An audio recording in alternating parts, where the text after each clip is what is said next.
से नमस्कार। आज हम शुरू कर रहे हैं बेटा अलंकारों से संबंधित। हमने अलंकारों में एक अलंकार को पढ़ लिया था, अनुप्रास अलंकार को हमने पढ़ा।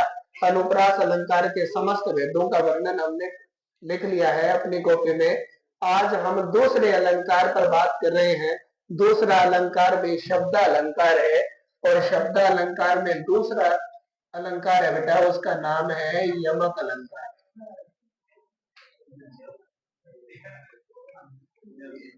आप सब बच्चे अपनी अपनी कॉपी निकालें और कॉपी में लिखना शुरू करें। देखिए, इस यमक अलंकार का लक्षण क्या होता है,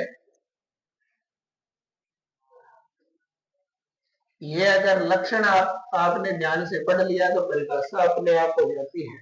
क्या लक्षण है इसका बेटा? लक्षण है एक शब्द फिरी फिरी जहां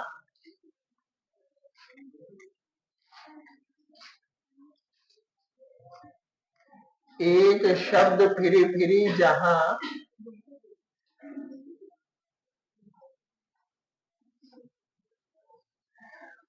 परे अनेकन बार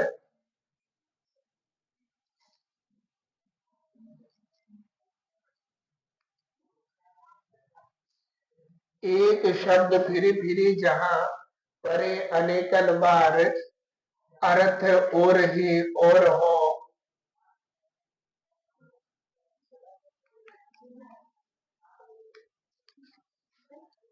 अर्थ और ही और हो, सो यम का अलंकार।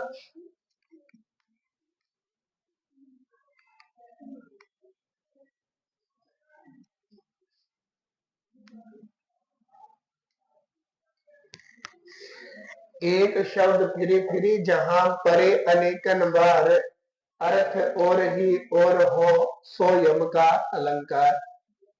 क्या कहता है ये? देखिए, एक ही शब्द है जो बार बार आए, है ना। परे अनेकन बार, अनेक बार है, एक जैसे शब्द का प्रयोग बार बार देखने को मिले, अर्थ और ही और हो, उसका अर्थ है वो अलग अलग होना चाहिए, उसे हम क्या कहते हैं बेटा? यमक अलंकार कह देते हैं। इसका हिंदी अनुवाद लिखेंगे, साथ में यमक अलंकार की परिभाषा होगी। देखिए, जब किसी वाक्य या पद में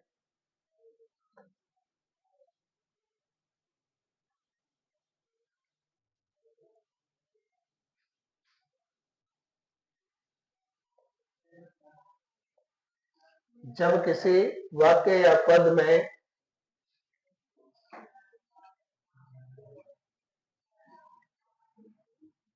वाक्य या पद में किसी शब्द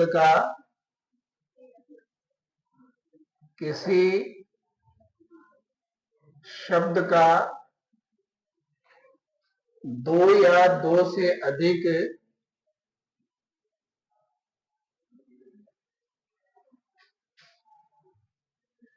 दो या दो से अधिक बार प्रयोग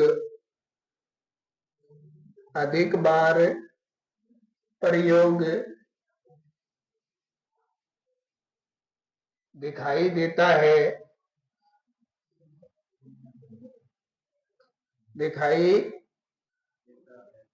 है तथा अर्थ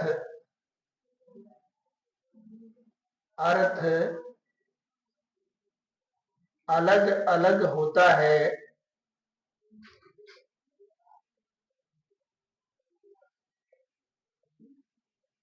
अर्थ अलग अलग होता है, तो वहां यमक अलंकार माना जाता है।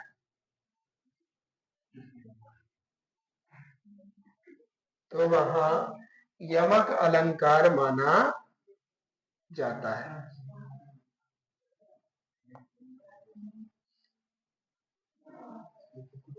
देखिए, यानी उस शब्द का एक जैसा शब्द हो, उसका कम से कम दो बार, अधिकतम कितनी ही बार उसका प्रयोग देखने को मिले और उसका अर्थ है वो अलग अलग हमारे सामने प्रकट हो, तो ऐसे अलंकार को हम क्या कह देते हैं? हम यमक अलंकार कह देते हैं। कैसे, वो एक उदाहरण से समझेंगे। यथा, पहला उदाहरण लिख रहे हैं हम, लिखे बांसुरी की धुनी,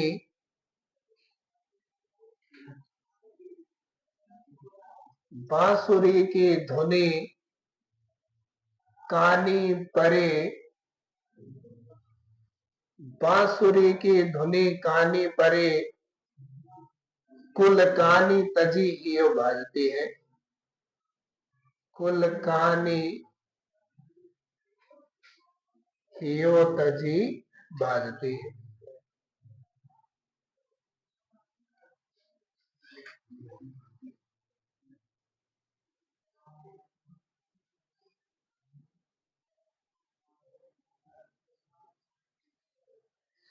ये श्री कृष्ण के प्रसंग से ही उठाया गया एक पद है, और गोपियों के विषय में ये बात कही गई है कि गोपियां श्री कृष्ण से बहुत अधिक प्रेम करती थी, इतना अधिक प्रेम कि वह श्री कृष्ण को छोड़ना नहीं चाहती थी, है ना, छोड़ना नहीं चाहती थी। उद्धव जी जब आते हैं तो उसको बड़ा उपलम्ब देती हैं, कहती हैं कि उद्धव जी आप श्री कृष्ण के पास इतना रहते हैं, है ना, लेकिन आप पर तो श्री कृष्ण के प्रेम का कोई या उसके रूप का कोई जादू है वो देखने को नहीं मिलता। आपकी स्थिति तो एक जल में तेल लगी हुई मटकी के समान हो गई है कि उसको नदी में फेंक दो तो उसके ऊपर एक बूंद भी नहीं चिपकती। आपकी स्थिति तो उस कमल के समान है जो हमेशा पानी में रहता है लेकिन उसके पत्तों पर कोई जल का दाग भी नहीं लगता। आपके पास तो प्रेम की नदी बहती थी लेकिन आपने कभी उसमें अपना पांव डुबो करके नहीं देखा, तो आपको क्या पता प्रेम क्या होता है। प्रेम की क्या परिभाषा होती है, जिसने किया उसको पता है।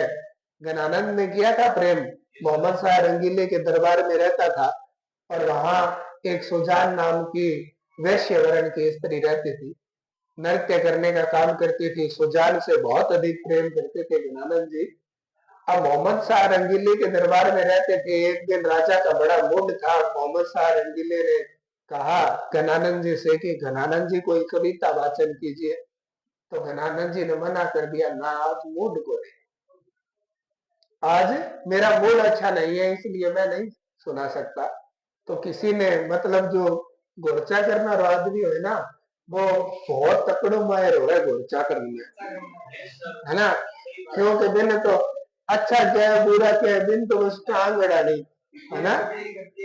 जी हाँ, कोई कोई गांव में कोई बाणियों और कोई राय को रहते गांव के आसपास, एक दिन वो सामान लेना गयो, ऊंट पर चढ़ गया है और राय को सागे एक कुत्तो राय कहेगा आगे सामान को लान लाग्यो।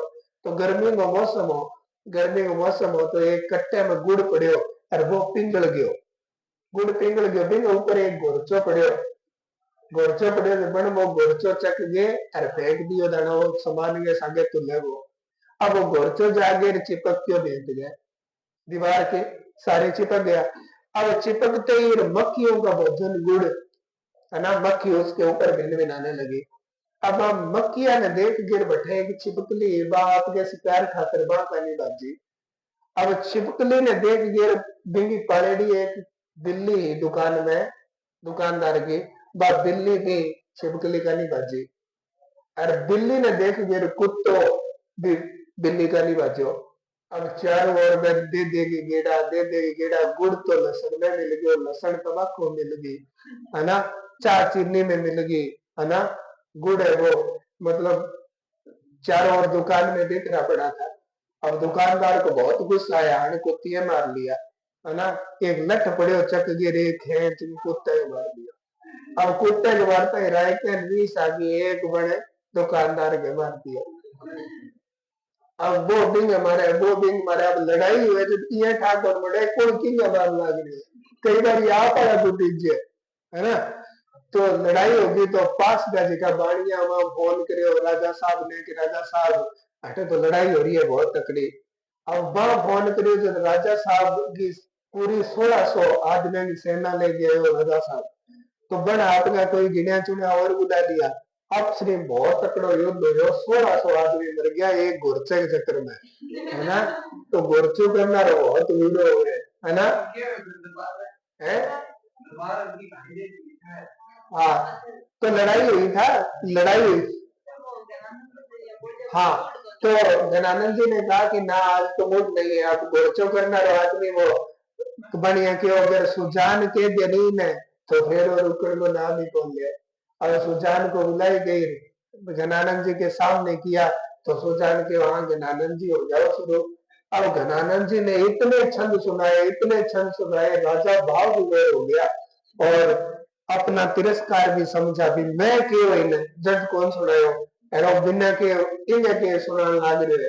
तो गणानंद जी ने कह दिया, गणानंद जी आप यहाँ पर रहे तब तक तो ठीक था, अब आपके हमारे दरबार में आपकी जगह नहीं है, I said get out from here, हैं आप जल्दी से ये स्थान छोड़ करके जाओ। अब गणानंद जी को कोई चिंता नहीं थी, उसने सुजान को कहा कि आजा चला। सुजान के 13 365 देखो दिन में है, मैं तो आज जाऊं कोई काल जाऊं, वो वहां रह गई। अब गणानंद जी को पीड़ लगी, मतलब पीड़ा हुई अंदर से, और अब उन्होंने जितनी भी कविता लिखी उसमें सुजान नाम का बहुत अधिक प्रयोग देखने को मिलता है। तो कवियों ने ये कहा कि अगर प्रेमिका के लिए सुजान शब्द का प्रयोग हो तो थोड़ी गलत बात हो जाएगी ना। तो एक तरफ उसका अर्थ प्रेमिका सुजान से लगाते हैं, तो दूसरा श्री कृष्ण से भी लगाते हैं, ये था। तो इतना अधिक मतलब प्रेम गोपियां करती थी श्री कृष्ण से। तो कहते हैं कि श्री कृष्ण की बांसुरी में इतनी ताकत थी कि जब भी वो बजाता था ना तो गाय थी ना वो छत के ऊपर चढ़ जाती थी। ऐसा 9वीं क्लास के प्रसंग में आता है, आपने कभी ध्यान से पढ़ा हो तो, रसखान का ही पाठ है, उसमें ये बताया गया है कि उसकी ध्वनि है बांसुरी की इतनी मधुर हुआ करती थी कि उसको देखने के लिए गाय छत पर चढ़ जाती थी। तो वो तो बेचारी गोपियां थी और छोटा सा उनके दिल था, है ना। तो बांसुरी की धुनी कानी परे, यानी बांसुरी की ध्वनि कान में पड़ते ही अपने वंश की मर्यादा को हृदय से त्याग करके गोपियां श्री कृष्ण की तरफ भागने लग जाती हैं। अब यहाँ पर दो शब्द आए बेटा, एक तो कानी ये, एक कानी ये। इस कानी का अर्थ होता है बेटा कान, जो आप सबके दो दो हैं, और इस कानी का अर्थ होता है कुल की कानी, यानी मर्यादा। देखिए, एक जैसे दो शब्द आए, दोनों शब्दों ने अपना अलग अलग अर्थ हमारे सामने प्रस्तुत किया, यमक अलंकार हुआ, है ना। अब है, आगे लिखे आप यमक अलंकार के भेद, ये आपके सिलेबस में है बेटा। यमक अलंकार के भेद। अब कोई कह दे गुरुजी थे बात बहुत करो, है अब बात ना बताए प्रसंग समझ को नहीं है। यमक अलंकार के भेद, ये हेडिंग डालने बेटा आप अपनी कॉपी में, और इसके आगे लिखे यमक अलंकार के, यमक अलंकार के,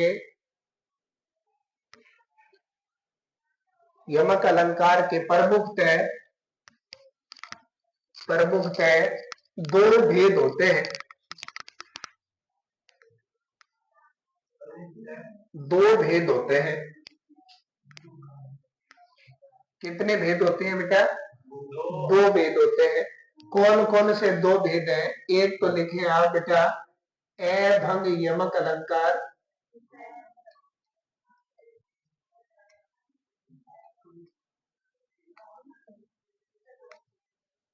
अभंग यमक अलंकार, और दूसरा भेद आप लिखे बेटा सभंग यमक अलंकार।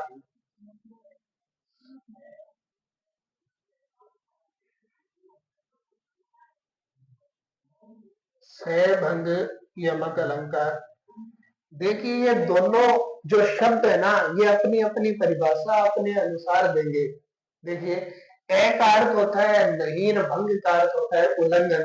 जो यमक अलंकार के नियमों का उल्लंघन नहीं करता है वो तो अभंग होता है, और जो नियमों का उल्लंघन कर देता है वो सहभंग होता है। अब नियमों का उल्लंघन कैसे और कैसे नहीं? अभंग यमक अलंकार ऐसा अलंकार होता है जो बिना टुकड़े के ही हमें शब्द का दोहराव देखने को मिलता है। यानी अगर हम उसके टुकड़े नहीं करें तो भी हमें अलग अलग शब्द है एक जैसे दिखाई दे जाएंगे।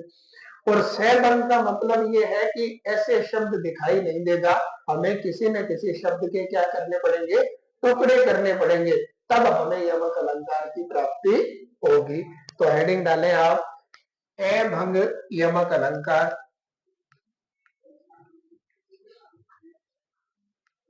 लिखिए, आप अपनी कॉपी में लिखना शुरू करें बेटा। अभंग शब्द, अभंग शब्द धन भंग के योग से बना है।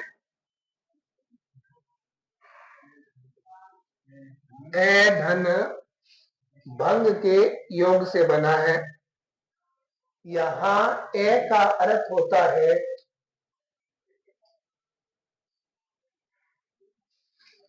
यहां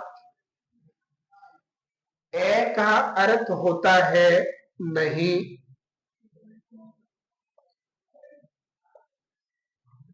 यहां ए का अर्थ होता है नहीं, तथा भंग का अर्थ होता है, तथा भंग का अर्थ होता है उल्लंघन, तथा भंग का अर्थ होता है उल्लंघन। लिखा हुआ बोर्ड पे उल्लंघन। अर्थात, आप परिभाषा लिखें, अर्थात जब किसी वाक्य या पद में, जब किसी वाक्य या पद में प्रयुक्त किसी शब्द के, प्रयुक्त किसी शब्द के टुकड़े किए बिना ही,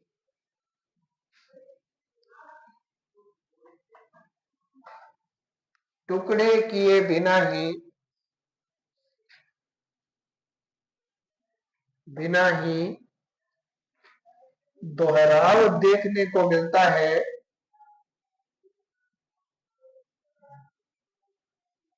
दोहराव देखने को मिलता है, दोहराव देखने को मिलता है, तो वहां अभंग यमक अलंकार माना जाता है।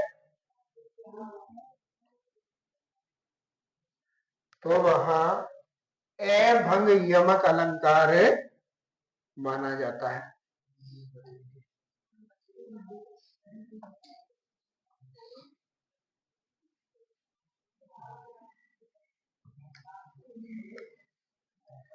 तो वहां अभंग यमक अलंकार माना जाता है।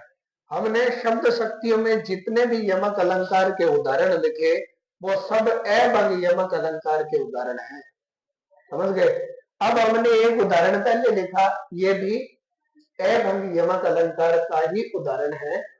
अब वो वहां से उदाहरण हो जाएंगे, ये उदाहरण हो जाएंगे, इसके अलावा एक दो उदाहरण और बच जाते हैं, वो मैं यहाँ पर एक उदाहरण और लिखा देता हूँ। देखिए आप, देखिए, खरी पातरी कान की,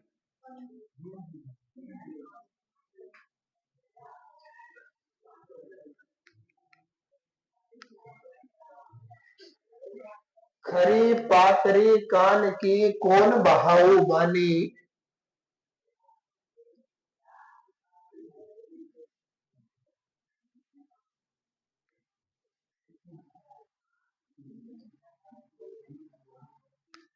खरी पातरी कान की कौन बहाऊ बानी, आक कली न रली करे,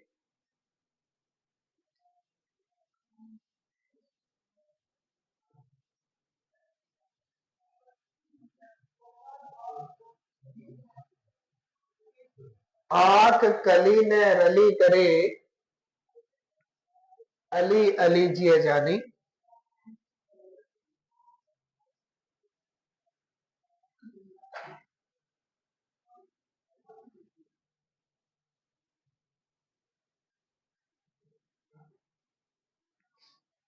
खरी पातरी कान कीर कोन बहाऊ बानी, आक कली न रली करे अली अली जिए जाने। ये भी बिहारी जी का बहुत ही सुंदर दोहा है। बिहारी जी ने प्रेम प्रसंग के विषय में ही इसको लिखा, लेकिन अली अली शब्द ये 2 बार आया। एक जैसा शब्द है, इनका क्या अर्थ है, अलग अलग अर्थ होता है तो यमक अलंकार होता है। तो पहला जो अली शब्द है बेटा, इसका अर्थ होता है भरमर, यानी भौरा जो फूलों पर मंडराता है। और इसका अर्थ होता है बेटा सखी, यानी सहेली। एक का अर्थ भरमर, एक का अर्थ सखी, सहेली। देखिए क्या प्रसंग था ये। प्रसंग ये था कि एक नायिका है और उसका पति है कहीं विदेश में रहता है। और विदेश में रहता है तो पत्नी को शक हो जाता है कि भाई यार है बाहर रहता है तो ठीक नहीं है, हो सकता है कहीं न कहीं पैर न रखा जाए, और पैर अगर कीचड़ में रख भी दिया तो कौन देखने वाला है वहां, है ना। तो वह अपनी सखी को कहती है कि सखी को कहती है कि सखी आपका भी हो सकता है, सखी मेरे पति का इस तरह का संबंध हो सकता है, न वो मेरे पास आता है ना।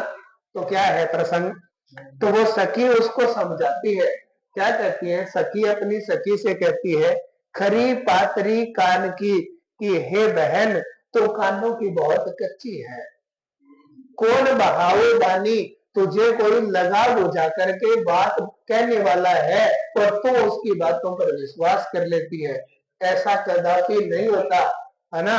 आक कली ने रली करे, कि बौरा जो होता है ना, वो कभी भी आक की कली के ऊपर नहीं मंडराता, वो सदैव ही फूलों के ऊपर ही मंडराता है। इसलिए तेरा जो स्वामी है, तेरा जो पति है, वो तुझे छोड़ करके और किसी दूसरे पर अपना प्रेम है वो नहीं लुटा सकता। अली अली जिए जाने, कि हे सखी वो बौरा चाहे मर भी जाए लेकिन कभी भी आग की कली को छूता नहीं है। तो यहाँ पर अली अली शब्द ये 2 बार आए, इसलिए इनका अर्थ है वो अलग अलग है, इसलिए यहाँ यमक अलंकार हुआ। अब लिखें आप बेटा दूसरा अलंकार सहभंग यमक अलंकार। बातें नहीं करे बेटा, अरे विद्वान श्रेणी के पाठ को बात नहीं करनी है। सहभंग यमक अलंकार, ये हेडिंग डालें, सहभंग यमक अलंकार।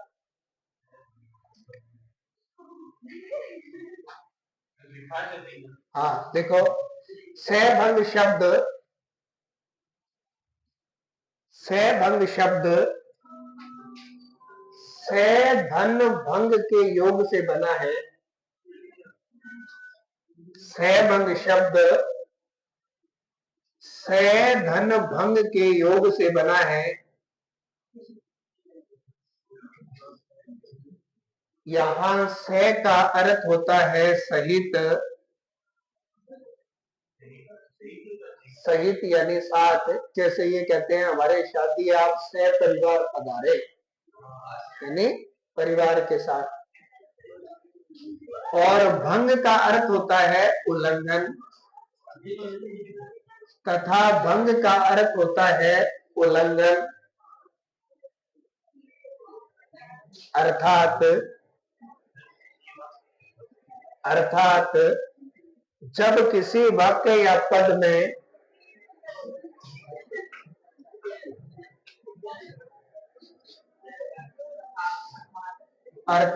जब किसी वाक्य या पद में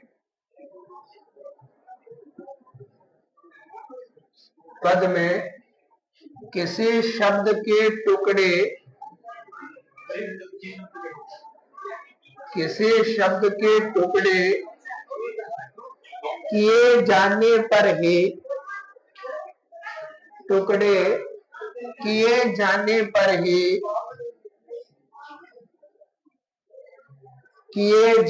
पर ही दोहराव देखने को मिलता है। दोहराव देखने को मिलता है तो वहां सभंग यमक अलंकार माना जाता है। तो वहां सभंग यमक अलंकार माना जाता है। आज के लिए इतना ही। कल हम सभंग यमक अलंकार का उदाहरण लिखाएंगे, उसके बाद में सलेश अलंकार को शुरू करेंगे। आज की जो 2 क्लास बच गई है साहित्य की, उसमें